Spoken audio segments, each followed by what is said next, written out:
ಬೆಳಗ್ಗೆ 5 ಗಂಟೆಗೆ ಲಕ್ಷ್ಮೀ ಹೆಬ್ಬಾಳ್ಕರ್ ಕಾರು ಅಪಘಾತ ಆಗಿದೆ. ಬೆಂಗಳೂರಿನಿಂದ ಬೆಳಗಾವಿಗೆ ಬರಬೇಕಾದ್ರೆ ನಾಯಿ ಅಡ್ಡ ಬಂದಿದೆ. ನಾಯಿ ಉಳಿಸೋದಕ್ಕೆ ಹೋಗಿ ಲಾರಿಗೆ ಡಿಕ್ಕಿ ಆಗಿದೆ. ಸುವರ್ಣ ನ್ಯೂಸ್ಗೆ ಎಸ್ಪಿ ಭೀಮಾಶಂಕರ್ ಗುಳೇದ್ ಮಾಹಿತಿಯನ್ನ ಕೊಟ್ಟಿದ್ದಾರೆ. ಲಾರಿಗೆ ಡಿಕ್ಕಿ ಆಗ್ತಾ ಇದ್ದಂತೆ ಕಾರಿನ ನಿಯಂತ್ರಣ ತಪ್ಪಿದೆ ಅಂತ ಹೇಳಿದ್ರು.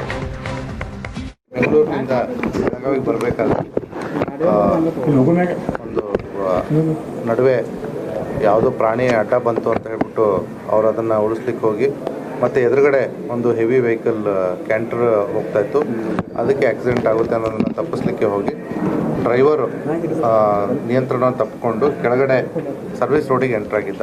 ಆ ಸಂದರ್ಭದಲ್ಲಿ ಅಲ್ಲಿರ್ತಕ್ಕಂಥ ಒಂದು ಮರಕ್ಕೆ ಡಿಕ್ಕಿ ಹೊಡೆದು ಇದೊಂದು ಅಪಘಾತ ದುರದೃಷ್ಟಕರ ಘಟನೆ ಸಂಭವಿಸಿದೆ.